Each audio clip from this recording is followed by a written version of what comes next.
First, we have spring. Then we have summer. Hello. I wanted to record some quick impressions of a new show called Centaurworld, which just released season 1 on Netflix today, the day that I'm recording this, on July the 30th. Some really quick background. I only found out about the show because one of my very good viewers, who was on the Twitch chat on Thursday during our last stream, mentioned that it was coming out very soon, and even suggested that maybe folks in the community here could watch the first few episodes or the whole season and then discuss the show on our next stream next Thursday. And I'm still planning on doing that. This video does not replace that discussion because I'm going to go into a lot more detail during the next stream, but I figured why not try to get just some of the views that can come from talking about an animated show soon after its release. So why not? We'll give it a shot. And before I say anything else, before giving a taste of how I feel about the show, I would like to make very, very, very clear that as far as I can tell, this project has so many positive things going for it. And I think it starts with the leadership. It has a creator credit from Megan Nicole Dong. If you're looking for her stuff on IMDb, she's listed as Megan Dong for most of her credits. It seems like she's been in art department, animation department for a bunch of different shows since around the early 2010s. She worked on Metalocalypse even in 2009, Black Dynamite, How to Train Your Dragon 2, Puss in Boots series, the Captain Underpants movie, a bunch of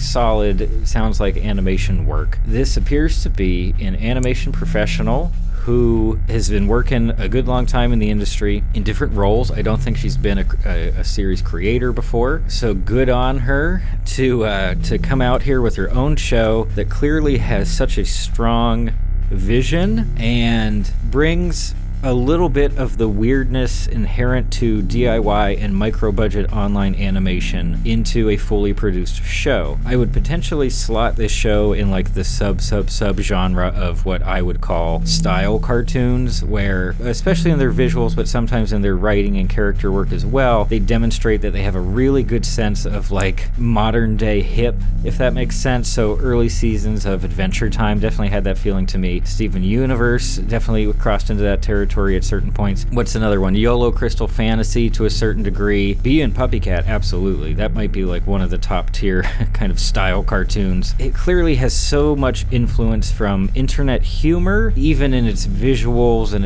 the characters. They don't feel new if you're familiar with internet animation in general. They don't feel new. The show as a whole doesn't really even feel that weird if you're familiar with that kind of comedy and stuff like that you'll see online very often. Even so, this is on Netflix. It's a pretty big deal. It seems like it's had a decent amount of a decent marketing push in the run-up to its release. It appears that several pretty big internet sites, it seems like they got preview access for the season or maybe a couple episodes, because earlier today, almost at the exact same time, maybe it was a review embargo lifting, but Polygon has an article on it, Vulture has an article on it, Yahoo Life, I guess, which is a thing, all had pretty positive things to say about it.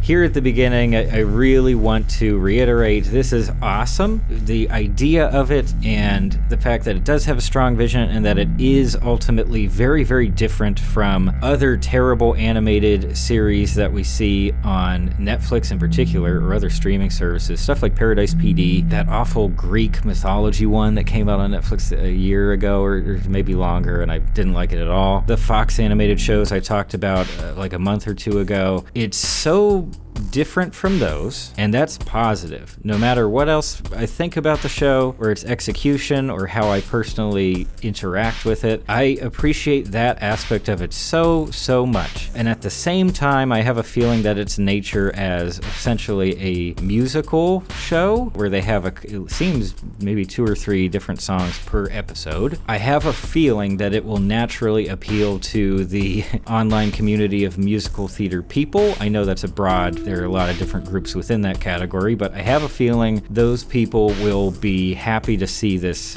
here, because it's pretty rare that musical theater stuff really pushes into the mainstream in any way. I don't know whether the show will end up being mainstream or not. And I may as well comment on, I guess, the music here. And again, I'm really only talking about the first 2 or 3 episodes. It's very poppy. It's very based on contemporary pop music production. Don't be surprised if you hear some sprinkler-style hi-hats in the background of some songs. Don't be surprised when vocalists just go off on these crazy runs that just sound like any pop vocalist of the last 20 to 30 years of just doing crazy runs and almost jazz-style stuff, but just incredible elaborations on melodic lines. They're not going to stick to a really solid melodic line unless they're in the chorus or something like that. Not going to dig too far into the music, but it's okay. It's okay. And in fact, the I guess we could call them like the showstopper songs for each episode. Those ones are pretty darn solid. And they're not, again, not a music theory guy. I'm not going to get way into it, but as far as I can tell, they are not really pushing into new territory in terms of musical theater or pop music conventions. They're just doing things that already work. They're doing musical things and sort of using mechanics of musical theater that have been around for a very long time. Even certain songs will feel somewhat reminiscent of, you know, the Howard Ashman-led Disney Renaissance movies, from Little Mermaid up to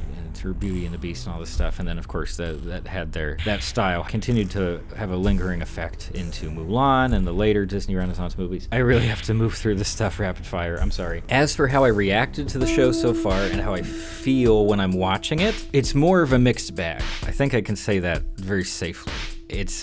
There was a moment in the first episode where I thought, oh, I hate this, and I'm just going to only have bad things to say about it, and that made me question whether I even wanted to make a video, because I'm sure a lot of other people are going to be really jazzed on the show. I don't want to bring everyone down by saying more critical stuff, especially if it's based on personal preference and not like, you know, somewhat objective media criticism, if that even exists. Yeah, it's a mixed bag in terms of actually watching the show. The characters, the visual style even, like, watching the trailer, it seemed like, oh, it was really appealing, and of course, by the way, that trailer is packed with songs. That's what they're highlighting. They're highlighting songs, and oh, here's some weird character designs, a really bright, colorful, highly saturated world, and not much else. We don't get a lot of straight dialogue there, and I'm gonna say this right away, the straight dialogue scenes in Centaurworld are rough.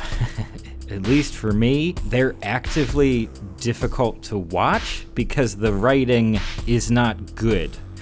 That sounds really mean. It's another subjective thing, but the writing does not work for me because it feels like it alternates between so simple that I thought this was a show for small children, which is not an insult, but it really does feel like it has that structure of, oh, here's the theme of the episode. We're going to learn a lesson about this theme by the end of the episode, and it's very simple, so you know exactly what's coming every step of the way. And honestly, even now, I don't think the show is intended for small children. I'm sure it could work for small children, but the marketing made it feel more like it was appealing to somewhat older Zoomers, you know, and maybe some millennials in the mix too. But yeah, the writing itself, I have a tough time with it. Now that said, a lot of the humor doesn't come from the story or necessarily like natural character interactions, but it is instead based a lot on like self-aware humor and really short internet-friendly bits. You have these tiny little jokes, a lot of them are attached to visual gags, it happens really quick, then they move on. And that's a totally valid approach. In fact, you could argue that like bite-sized internet humor of today that's been condensed into memes and really short videos and even TikTok stuff and Vine before it is like a sort of evolution of the kind of super old-fashioned Mel Brooks style of comedy, which almost has its roots in vaudeville in turn, where it's just firing so many jokes at you that not every one of them has to shine. It's just rapid fire. It's just rapid fire, and at least some of them are gonna hit, right? Especially if you have a good pool of writers. Some of the jokes in this show, whether they're visual gags or just really quick lines of dialogue, made me laugh real hard, actually, some of them. And those are really pleasant moments when I feel like just the humor broke through the facade of that the show is presenting to us, and I just genuinely enjoyed it. At the same time, it is a very specific style of internet humor, and if you're not into it, I'm afraid that you might not like the show you might have a more difficult time enjoying the show, because that's most of it outside of the songs. I saw that Louis Zong I think he's a storyboard artist on the show. I don't know if he's consistent across every episode or he just did a couple episodes. If you're not familiar with his work, he does some fun animated stuff online, YouTube especially. It's some Mabim Bam animatics, and just almost by pure coincidence, that Louis Zong connection got me thinking about Mabim Bam, my brother and me, McElroy brothers and stuff. And there's even a few lines of dialogue in here that kind of reminded me very much of the McElroy sense of humor, which is, it's kind of their own thing. It's kind of dependent on larger comedy trends on the internet in general. But the reason I bring them up and the reason I think that connection point is relevant to this conversation is because, like Bim Bam or Monster Factory or the other McElroy stuff, this show feels to me like something that I can pleasantly reside there for like maybe a half hour, maybe an hour or so in that style of humor, but then after that it really starts to wear on me. And that's more or less what happened to me watching the first 3 episodes of Centaurworld. Is it was just too much. I mean, I guess I can call the show maximalist in its presentation and its writing and its execution, but there are lots of different types of maximalist. I don't have to like every one of them. At least in this case, yeah, it started to wear on me, and that's when I started to just notice these tiny things that really threw me off and that really frustrated me after a while. I won't mention every single thing here, of course, but yeah, the show is very internety. It's very loud. It's very loud. It's yelling at you most of the time, not just in terms of like, you know, volume and mixing and dialogue and stuff, but just tone. It's very loud, visually and in terms of audio. I feel like a lot of the stuff that got put in this show seemed funny at the time. Whenever someone thought of these ideas or a group of people came up with these ideas, they probably thought, oh yeah, that's gonna be great. That's gonna be great. And then they just went in the show and there wasn't a lot of time for review or there wasn't a lot of time to maybe, you know, slow down and think, well, I don't know, maybe that's not so great. But a lot of the humor in here kind of boils down to that for me. Another thing I had written down is that this feels like a show for a Tumblr that doesn't exist anymore. This feels like a show for all of Tumblr circa 2010, 2011. Does that make sense? If you were in that community around that time, you probably know what I mean. I do think it requires a certain amount of like internet culture context to really get the tone that the show is going for in the first place. It's just a lot. It's just a lot. And this is the point where I really need to start wrapping it up. But if there are any takeaways here, if you came to this video to find out whether or not you should watch the show, I do think you should watch the show. If it sounds at all interesting to you, please give it a chance. Open your heart. Not any wider than expected, but an appropriate amount. You know, don't be too critical right off the bat. See if it's for you. It might not be. It might not work very well at all. It might be a mixed bag like it is for me. I had to step away, in fact, during episode 3. I just couldn't take it. I just needed a break. This is a real small nitpick, but it lines up with something that I talked about in my video on the Mitchells versus the Machines, or whatever that movie was called, is that there was one voice acting decision, or one, you know, voice casting decision in that movie for the younger brother in the family, who I think was just played by like the director. It just sounds like an adult man. Like there's really no acting going on. I guess it was supposed to be funny that it seemed like bad casting or something. Even E in The Incredibles, of course, is Brad Bird, and it's kind of an in-joke for the production team that, oh, it's funny, he did a funny voice. I think it works in The Incredibles. I think the voice acting for E is just fine. In this one, it came up again, and by the way, I didn't research this before I had this thought, but there's a character named Glendale who the voice acting for this character is so obnoxious and bad that maybe people are really gonna love this character. Maybe there's a subset of fans who, like, you know, Glendale's the number, like people attaching themselves to Tina Belcher and Bob's Burgers, and they're gonna be like, oh yeah, Glendale's the best. Here's a supercut of Glendale's funniest lines. I have difficulty hearing that character speak. The singing voice for that character is a completely different voice, I think, because it's in a different delivery style. It's just someone singing beautifully in a very conventionally beautiful singing voice. But it turns out the voice actor for this character is the show creator. Yeah, it's Megan Dong voicing Glendale, and I hate it. wow, do I hate that choice. And it bothers me that this seems to be just a thing in animation for some reason. It's like, oh, as a gag, we'll have someone who's not really an actor go ahead and do a voice for a bit part. It'll be super funny, except Glendale's on the main cast, and she's there a lot. And her, like, whole character thing is that she steals things and shoves things in, like, a void in her body, which I guess is supposed to be like a vagina joke, I guess. Remember that, like, Broad City running gag where you just stuff stuff in there? And I wasn't crazy about it.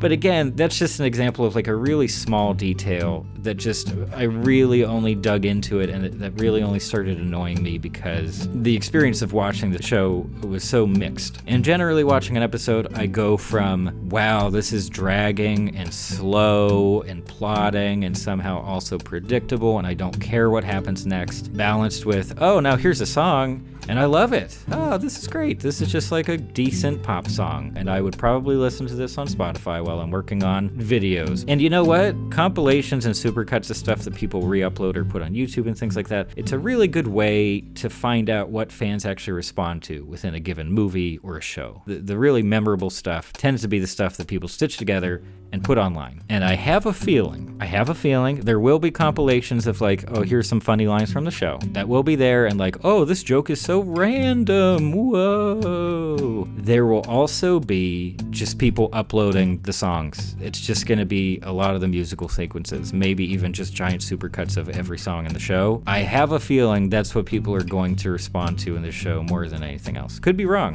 I don't know. But at least for me, those were the bright spots, and everything else felt extremely clunky. And just to say one last very harsh thing about the character dialogue in the show so far, is that when they need to just move the story along, when they need the characters to go from one place to the other, or talk about their motivation, you know, or set up the story premise for that episode, it is some of the clunkiest dialogue I have heard in all of animation, maybe just any of the entertainment media I've seen in general. Like, it's rough.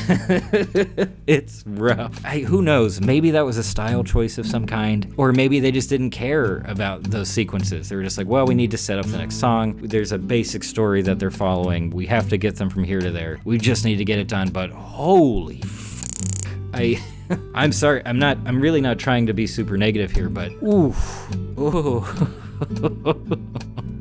Oh my God. Sorry again. I know that wheeled back around to being negative, but overall, even if the show, I haven't finished season 1 yet, it might really turn around. The story stuff might get really interesting. There's some darker elements that are kind of neat, although kind of also unsettling in like a bad way, where maybe they weren't completely aware of stuff they were doing with character dynamics. I don't know. But regardless of the fact that I'm not crazy about it and that I don't enjoy watching it as much as I thought I would, I absolutely recommend it just for the experience and just because it's something different. Again, good job, team. Good job, Megan Dong and everyone else that worked on the show and that worked to get it released and produced. I'm very happy that it exists, but it's over there in the corner for now, and I don't know whether it's one I'm going to revisit a whole lot. But that's it for me. I really got to stop. I talked way too long here. I'm sorry. I'm really going to have to scrounge for visuals too, because I don't want copyright claims. Please give me your thoughts in the comments. If possible, don't spoil anything. I don't know if people will care about plot spoilers in the show a whole bunch, but just don't. You know, it's fine. Just general comments about the show, or if you want to disagree about some of my specific points, go for it. But otherwise,